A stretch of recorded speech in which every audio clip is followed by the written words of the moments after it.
Boa tarde, minhas amigas e meus amigos de Ideal Espírita. É com muita alegria e satisfação que estamos novamente dando início a mais uma palestra pelo grupo de apoio Aulas da Vida. Sempre com uma transmissão pelo SEAC Bauru. Trabalho este que se realiza todas as sextas-feiras a partir das 13h30. Portanto, neste mês de outubro, tendo como o tema central Kardec e o seu legado, traremos para os estudos e reflexões desta tarde o tema A Missão de Allan Kardec. Que Deus e o nosso querido Mestre Jesus possam então nos guardar e nos manter na sua infinita paz. Caríssimos amigos, amanhã, dia 3 de outubro do ano de 2020, para sermos mais exatos, 216 anos atrás, reencarnava na cidade de Lyon, na França, no dia 3 de outubro de 1804, o senhor Hippolyte Léon Denisard Rivail. Nome este que recebeu de batismo na religião católica. Quando somente mais tarde, ao publicar a sua primeira obra, O Livro dos Espíritos, no ano de 1857, passaria então a ser chamado e a assinar dali por diante pelo pseudônimo de Allan Kardec. Isto porque, durante uma reunião mediúnica na casa da família Baudin, em Paris, um espírito protetor chamado Zéfiro manifestou-se dizendo que havia conhecido o professor Rivail numa existência anterior, no tempo dos druidas, quando viviam juntos na região da Gália. Apenas para título de informação, a Gália era uma antiga região francesa povoada pelos gauleses, que serviu como uma província do Império Romano. E segundo Zéfiro, na época do imperador Júlio César, entre 58 e 44 anos antes de Cristo, tinha sido ele um líder druida na sociedade celta, com o nome de Allan Kardec. Daí, a razão do cognome empregado, que eu tornaria brevemente o codificador do Espiritismo.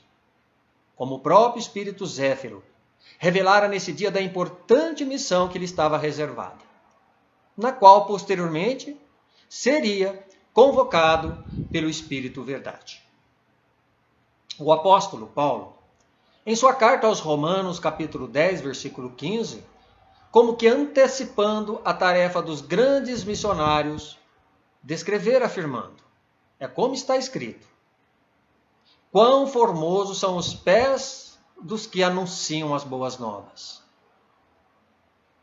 Importante também dizermos que o recurso deste pseudônimo adotado pelo professor Rivail tinha ainda uma outra vantagem, que era justamente de protegê-lo e não o expor à intolerância e à perseguição religiosa da época, que poderia talvez comprometer até mesmo a sua carreira editorial.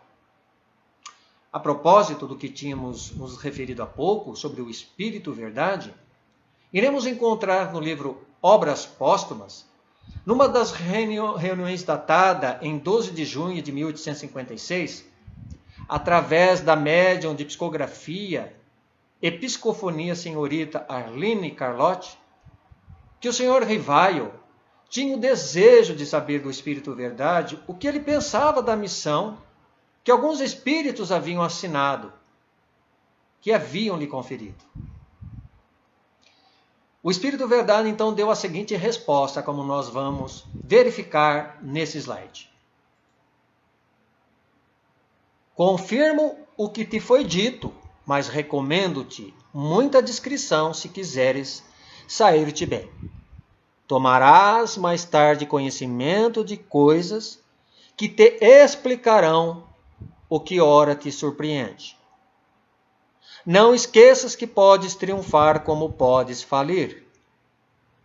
Neste último caso, outro te substituiria, porquanto os desígnios de Deus não assentam na cabeça de um homem. Nunca, pois, fales da tua missão, seria maneira de fazer malograr-se. Ela somente pode justificar-se pela obra realizada, e tu ainda nada fizeste. Se a cumprires, os homens saberão reconhecê-lo, cedo ou tarde, visto que pelos frutos é que se verifica a qualidade da árvore. E como o professor Rivaio, ele não tinha ou não alimentava nenhum desejo, um sentimento qualquer de presunção, a ponto mesmo de vangloriar-se da missão que o aguardava, né, como o codificador do Espiritismo, dizia então ele estar disposto a servir de instrumento aos desígnios da providência. Mas, de contrapartida, o que queria o professor Rivaio? Ele solicitava do Espírito Verdade, como também dos bons espíritos, que não lhe faltasse a necessária assistência, no sentido de lhe ajudar e o amparar na árdua tarefa. Foi quando então o Espírito Verdade tornou a dizer-lhe, nesta segunda imagem do slide: a nossa assistência não te faltará, mas será inútil se de teu lado não fizeres o que for necessário. Tens o teu livre-arbítrio, do qual podes usar como o entenderes. Nenhum homem é constrangido a fazer coisa alguma. Aliás, essas recomendações do Espírito Verdade nos leva agora a uma questão que se encontra em O Livro dos Espíritos, a de número 576, quando o codificador então perguntou aos imortais. Vamos lá ver então. Os homens que têm uma missão importante a ela estão predestinados antes de seu nascimento e dela têm conhecimento? Responderam os bons espíritos. Algumas vezes sim, mas frequentemente a desconhecem. Vindo sobre a terra, tem um objetivo vago. Sua missão se desenha depois do nascimento e segundo as circunstâncias. Deus os impele no caminho onde devem cumprir seus desígnios. De tradicional família francesa de magistrados e professores, o senhor Hippolyte-Léon Denisard Rivail era filho do juiz Jean-Baptiste Antoine Rivail e de Jean-Louis Duhamel. E com 10 anos de idade, ele foi estudar na Suíça, na cidade de Yverdon, no Instituto Pestalozzi, dirigido pelo professor Johann Henrique Pestalozzi. E a escola era uma das mais respeitadas da época na Europa. E Rivail, então, tornou-se um dos discípulos mais eminentes de Pestalozzi e um dos maiores propagadores de seu sistema de educação, que teve grande influência na reforma do ensino na França, como na Alemanha. No Instituto Pestalozzi, o professor Rivail ainda desenvolveu as ideias progressistas do positivismo, que o colocariam mais tarde no hall dos mais célebres livre-pensadores que a humanidade já conheceu. E após concluir os seus estudos em Yverdon, na Suíça, ele retornaria à França, agora bacharelado em letras e ciências. Como linguista notável que for, além do francês que falava corretamente, o professor Rivail dominava muito bem o alemão, o inglês, o italiano e o espanhol. Com 18 anos, ele se revelou como pedagogo, escrevendo seu primeiro livro, em 1823. Passando a licionar matérias como química, matemática, astronomia, física, fisiologia, retórica, anatomia comparada e francês. Neste mesmo ano, tornara-se experiente magnetizador e membro da Sociedade de Magnetismo de Paris. Já no ano de 1931, o destino lhe reservava a felicidade de conhecer a senhora Amélie Gabrielle Boudet, também professora e autora de livros, com quem se casaria em 6 de fevereiro de 1832. A senhora Amélie viria a se tornar, portanto, uma preciosa colaboradora para sua futura atuação missionária. Seria, de certa forma, o seu braço direito. Contudo, sua grande missão como codificador do Espiritismo estaria mesmo por iniciar a partir dos 50 anos de idade, quando, em 1854, o Sr. Fortier, que era um magnetizador na qual ambos mantinham relações de estudo sobre o magnetismo, falou-lhe certa vez sobre os estranhos fenômenos das mesas girantes, que vinham sendo relatados pelos jornais da França. Mesas essas que se moviam e giravam, sem a intervenção de ninguém. Era uma coisa estranha, né, na época. E, em princípio, o professor Rivail acreditava que o fenômeno não passava apenas de uma ação do magnetismo, já que ele era um estudioso, né, profundo desta área. E o senhor Fortier, ele não somente dizia que as mesas giravam por uma ação magnética, mas como também poderiam falar. E bastante convicto do que afirmava, dizia então ao professor Rivail numa tentativa de convencê-lo: pergunte você mesmo, e ela te responderá. Mas não foi tão fácil assim, porque o futuro codificador do Espiritismo, ele era um homem reservado e sensato, dotado de um caráter austero e erudito, que o notabilizou como importante estudioso catedrático, por suas convicções que estavam fortemente consolidadas no espírito de ciência e pesquisa, que lhe era peculiar. O que não o levava a aceitar de imediato ou de pronto qualquer sistema pré-concebido ou teoria como conclusiva, ou seja, era ver para crer. Né? Porque, pois de certa forma, ele ainda não estava preparado no que via, para o que ouvia ou falava. Mal sabendo de que lhe estaria reservada a grande responsabilidade de missionário da terceira revelação, cabendo essas futuras palavras, da qual ressaltaria com relação à doutrina espírita. É quando ele assim disse: não foram os fatos que vieram confirmar a teoria, mas a teoria que veio explicar e resumir os fatos. É, pois, rigorosamente exato dizer que o Espiritismo é uma ciência de observação e não produto da imaginação. E coisa importante isso, não é? Quando Kardec assim nos asseverou.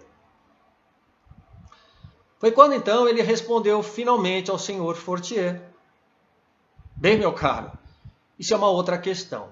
Somente acreditarei quando ver e me provarem que uma mesa tem cérebro para pensar, nervos para sentir, e que se pode tornar sonâmbula. Por enquanto, permita-me dizer, vejo nisso senão como uma fábula.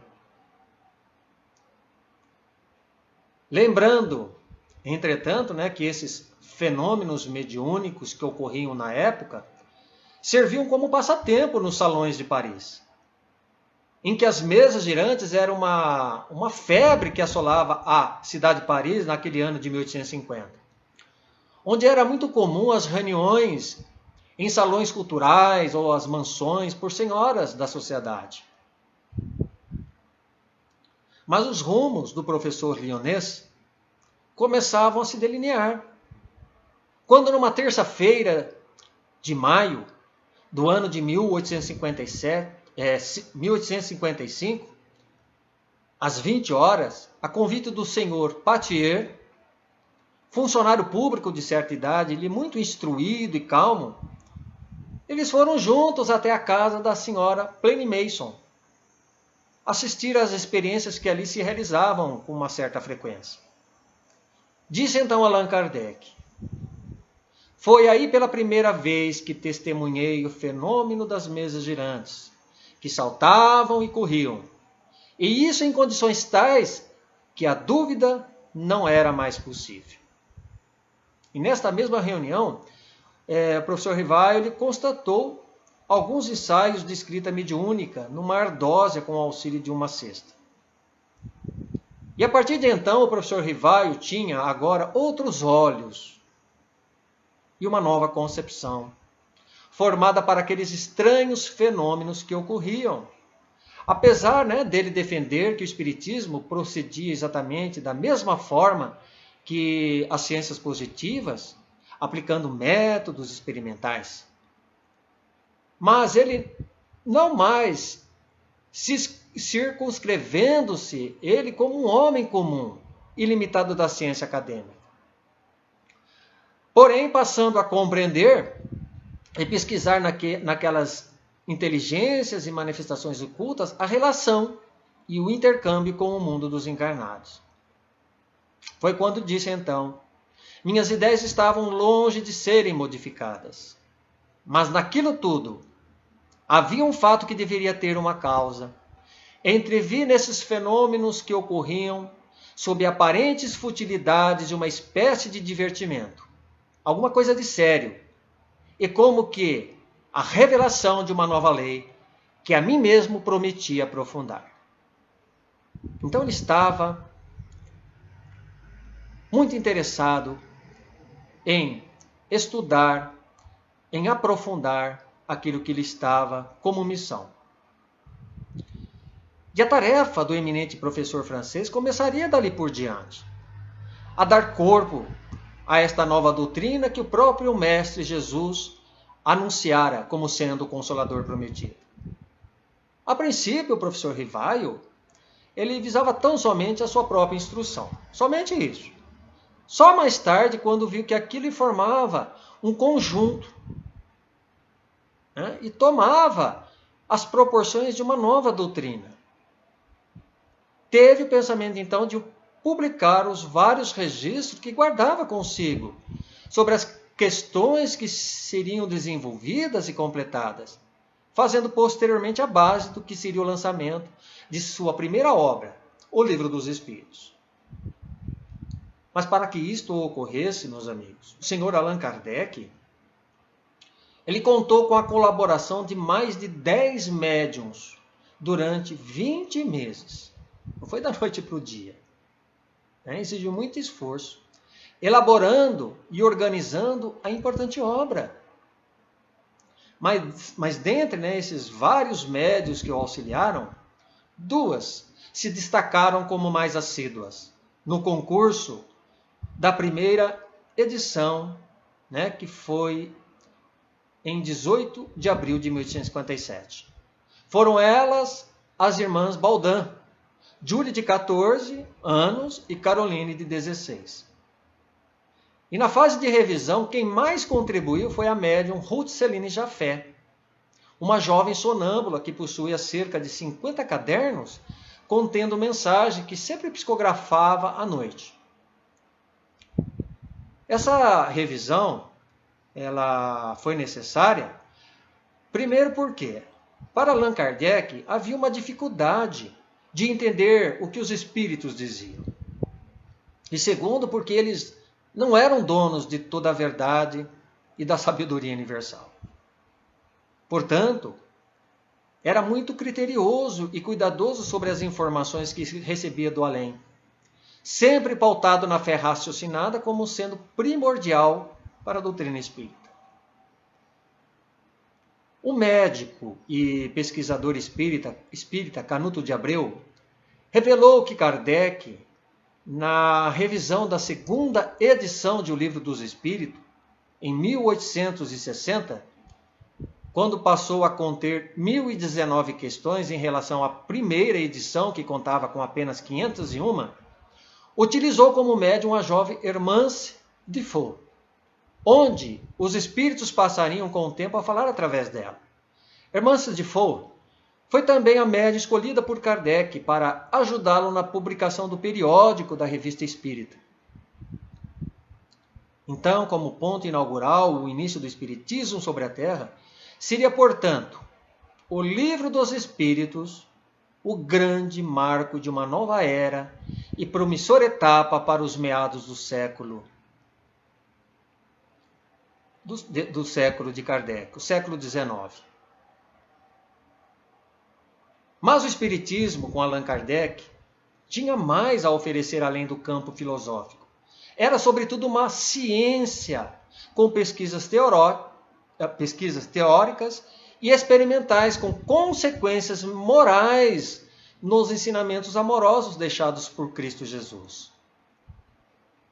Desse modo, após o surgimento de O Livro dos Espíritos, em 1857, estabelecendo os princípios da doutrina espírita, viria em seguida O Livro dos Médiuns, no ano de 1861, versando o caráter experimental e investigativo através dos fenômenos mediúnicos. Em 1864, o Evangelho segundo o Espiritismo, obra esta de cunho essencialmente moral, em que Kardec ele seleciona os evangelhos canônicos da Bíblia como ponto de partida para esclarecer seus fundamentos morais. Por isso nós encontramos aquelas transcrições dos evangelistas, seguidas do desenvolvimento dado pelos Espíritos. Já no ano de 1865, temos a obra O Céu e o Inferno, que está composta ou dividida em duas partes. Na primeira, Kardec ele realiza ali um exame crítico da doutrina católica, apontando as incoerências e contradições filosóficas mediante ao dogmatismo da Igreja. Na segunda parte, dezenas de diálogos que teriam sido estabelecidos entre o codificador e diversos espíritos, narrando as impressões felizes e menos felizes além túmulo. E no ano de 1868 é lançado a Gênese, obra composta essa de três partes. A primeira, que trata da formação dos mundos e da criação dos seres animados e inanimados.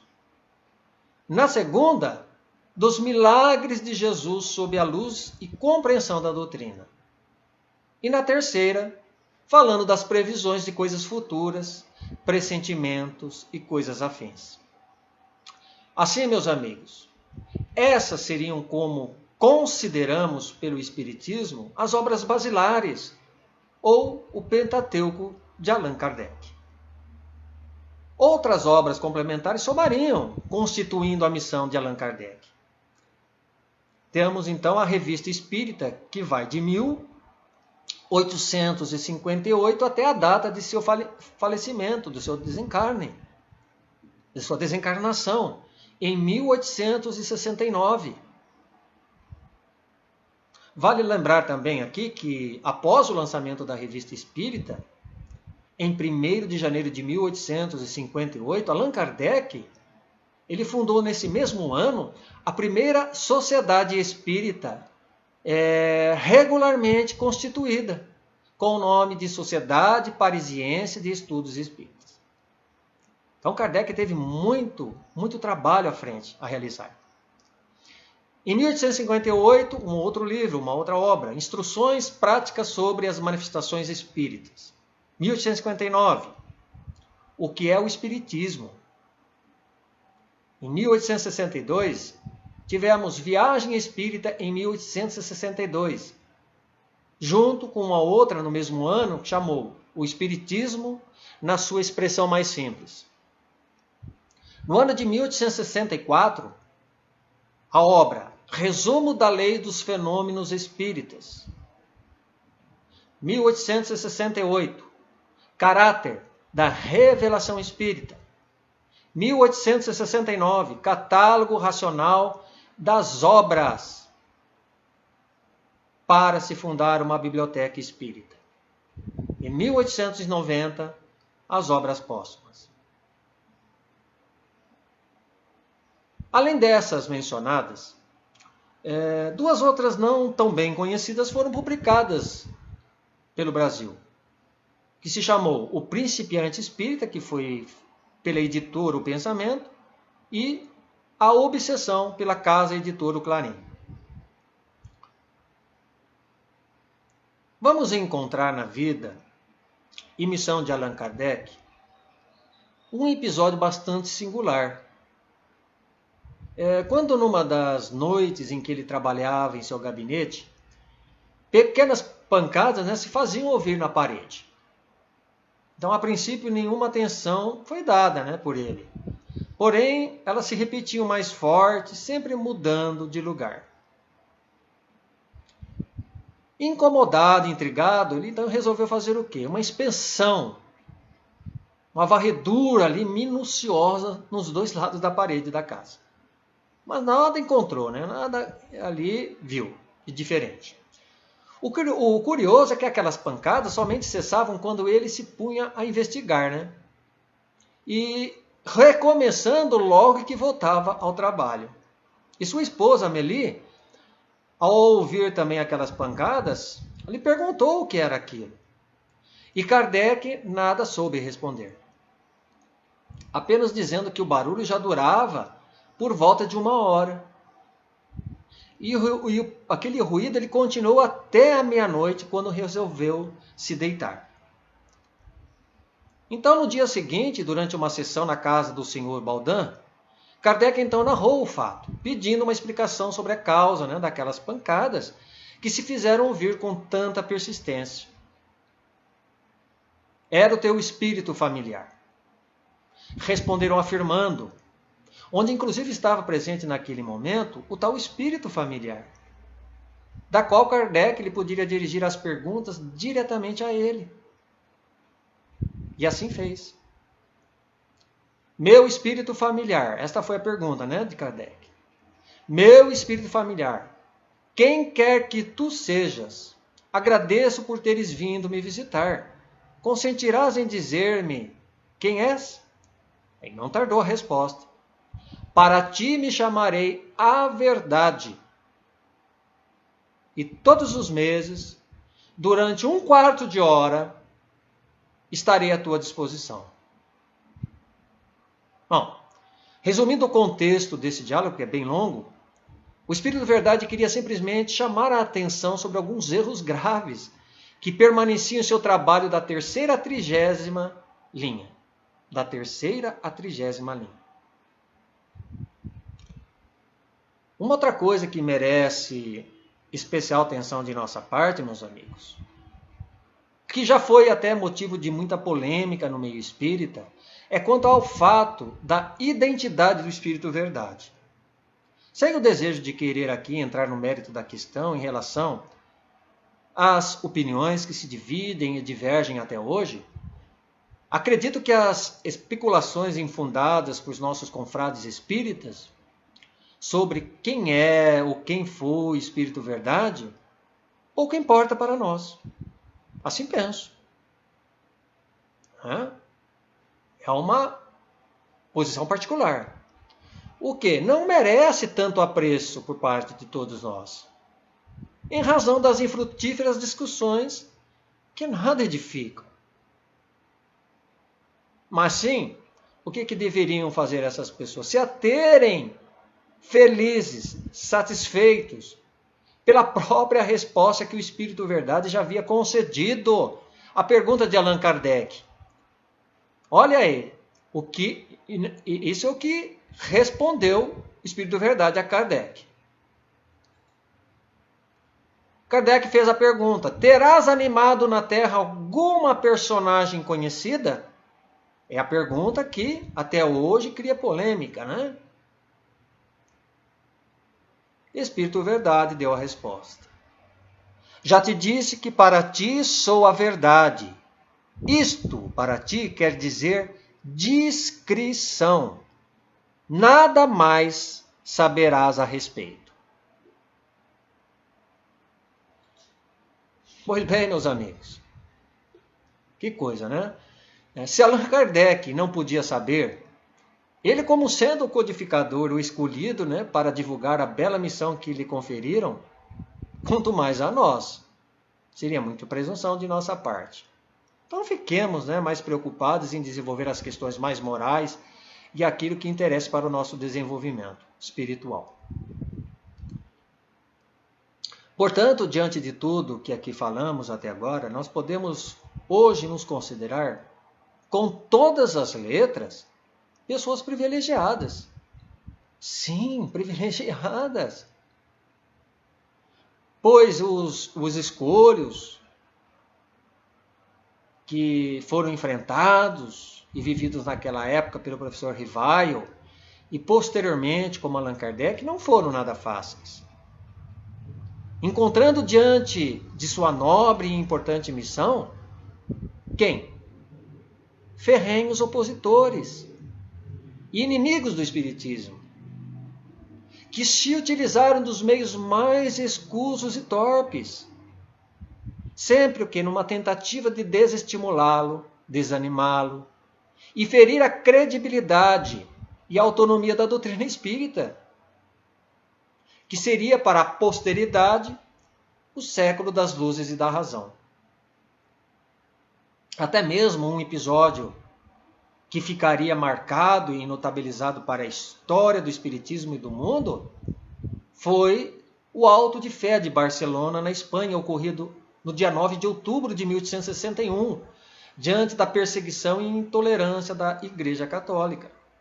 Na época, como já não era mais possível, queimar os homens, que já tinham se modificado certos critérios, então fizeram o quê? Tentaram sufocar e destruir a emancipação do Espiritismo a todo custo. Apreendendo o quê? E queimando 300 livros espíritas em praça pública, por ordem do bispo de Barcelona, Antônio Palau Termes.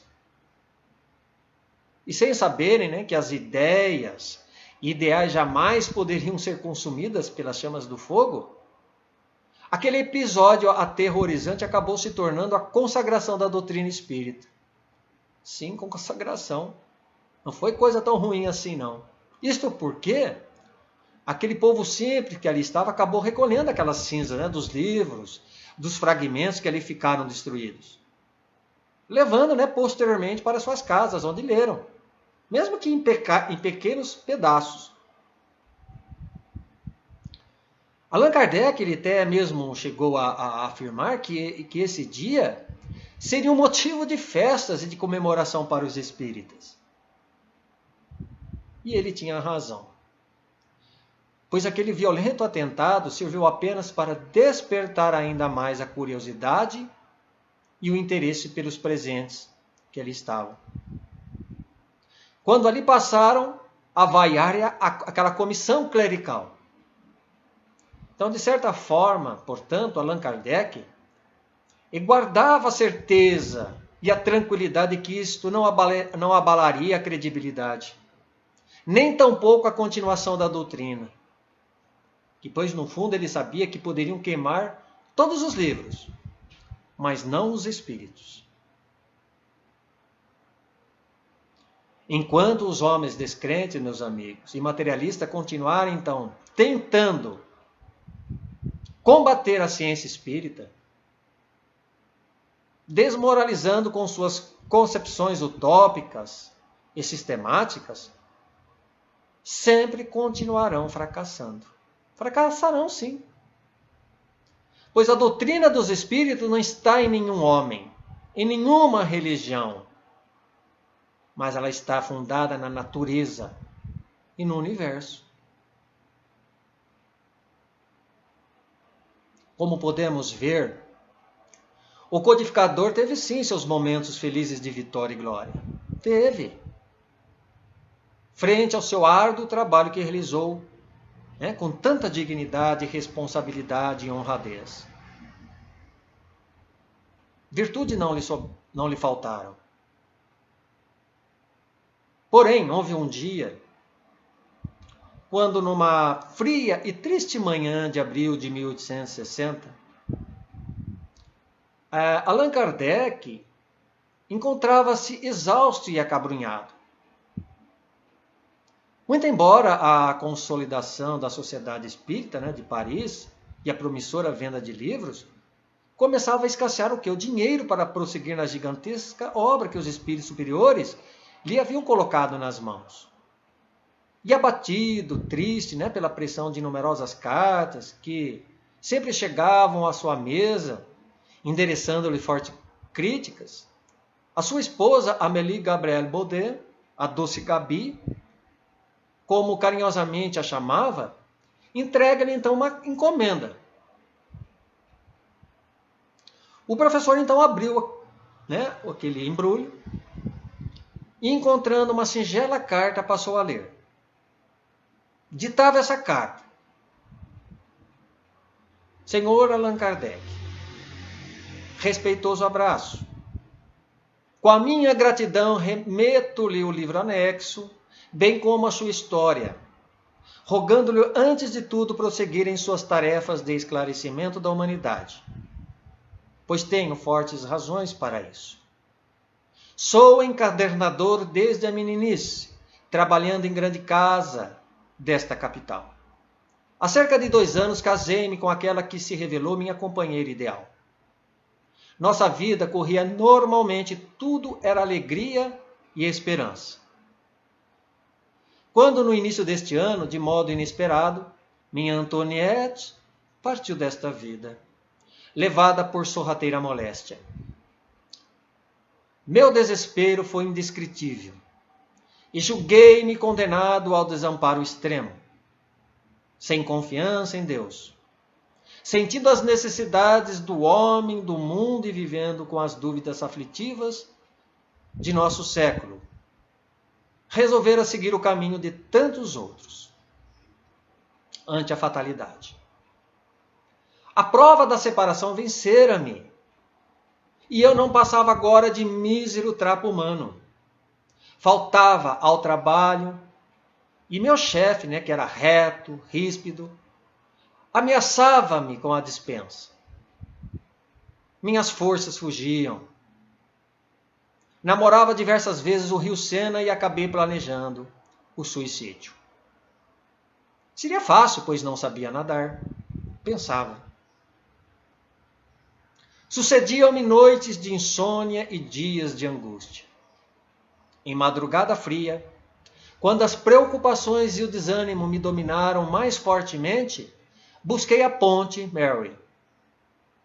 Olhei em torno, contemplando a corrente, e ao fixar a mão direita para atirar-me, toquei num objeto algo molhado, que ali se deslocou do pequeno muro. É um muro meio baixinho, caindo aos meus pés. Seguindo ele, na sua missiva dizia: surpreendido, distingui um livro que o orvalho me descera. Tomei o volume nas mãos e, procurando a luz mortiça do poste vizinho para ler, entre irritado e curioso, dizia logo no frontispício: esta obra salvou minha vida. Leia com atenção e tenha bom proveito.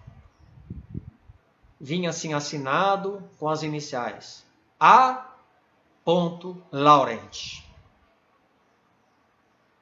E passou a estudar aquela obra de O Livro dos Espíritos, onde acrescentou ainda breve mensagem, volume esse que entregaria às mãos abnegadas do codificador, autorizando o distinto amigo a fazer dele o que lhe aprovesse.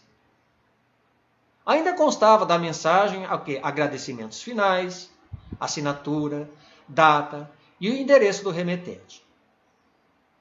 Então, o codificador, ao desembrulhar aquele pequeno exemplar de O Livro dos Espíritos, ricamente encadernado, viu que na capa havia as iniciais do seu pseudônimo e na página do frontispício, e levemente manchada, leu com emoção não somente a observação a que o missivista se referia, aquele que tinha escrito, mas também outra que estava em letra firme: salvou-me também.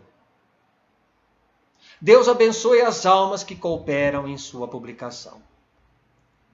Assinava agora Joseph Perrier.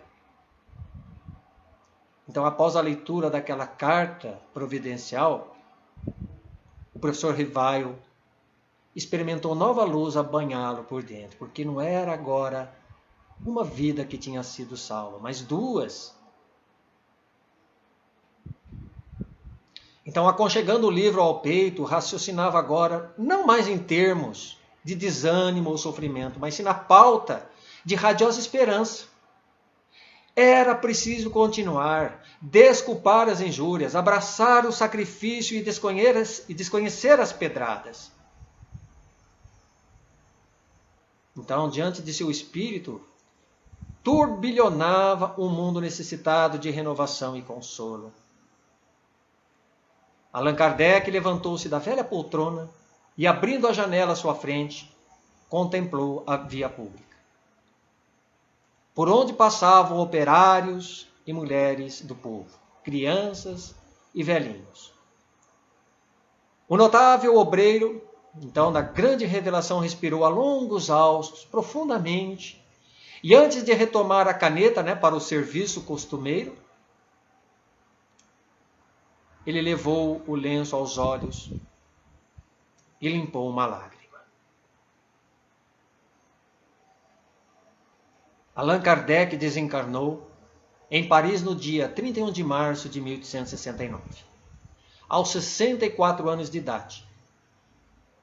Vítima da ruptura de um aneurisma quando ele trabalhava numa obra sobre as relações entre o magnetismo e o espiritismo, ao mesmo tempo em que se preparava para uma mudança de local de trabalho. Allan Kardec está sepultado no cemitério Père-Lachaise, da capital francesa, que, aliás, é bastante frequentado por simpatizantes e espíritas até hoje, onde, junto ao seu túmulo, está escrito o lema: nascer, morrer, renascer ainda e progredir sem cessar. Tal é a lei. A vida e missão de Allan Kardec, cuja contribuição traria enorme progresso moral e intelectual para o seu século, não encerraria com seu retorno à pátria espiritual. Não. Quando o seu amigo e astrônomo francês Camille Flammarion, ele proferiu o seguinte discurso, ressaltando a sua admiração por aquele que ali baixava ao túmulo, como nós verificaremos nesse slide. Por Camille Flammarion. É um pouco extenso, mas de importante significação. Veja o que ele diz. Voltaste a esse mundo de onde viemos e colhes o fruto de teus estudos terrestres.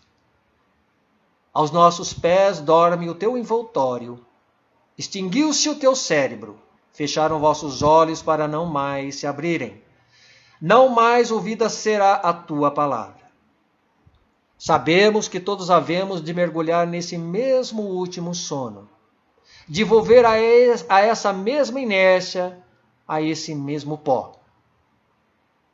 Mas não é nesse envoltório que pomos a nossa glória e a nossa esperança. Tomba o corpo, a alma permanece e retorna ao espaço.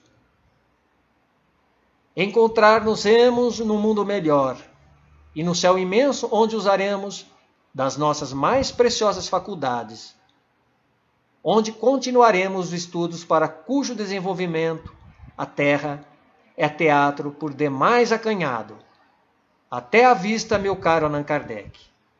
Até a vista.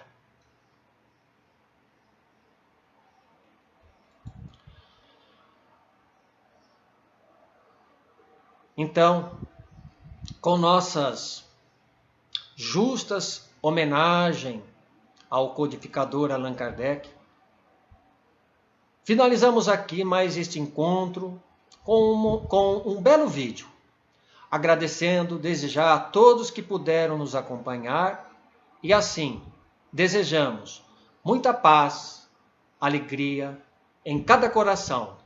Fica com Deus e até uma próxima.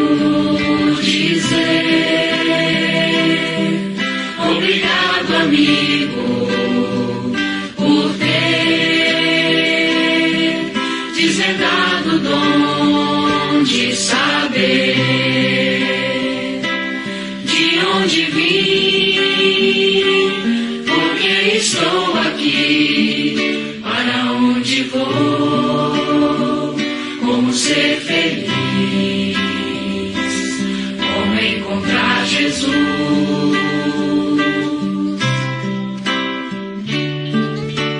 Com seu trabalho,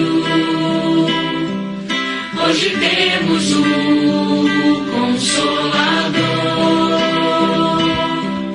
que nos trouxe o Cristo redivivo, e a nossa fé hoje é raciocinada. Não há mais nada o que temer, apenas caminhar.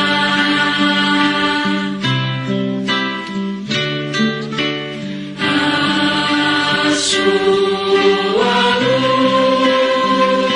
luz vai brilhar na terra, porque a verdade encerra. E assim digo Kardec, obrigado pelo Espiritismo, por ter renunciado, pelo Espiritismo e a vida dedicado ao Espiritismo.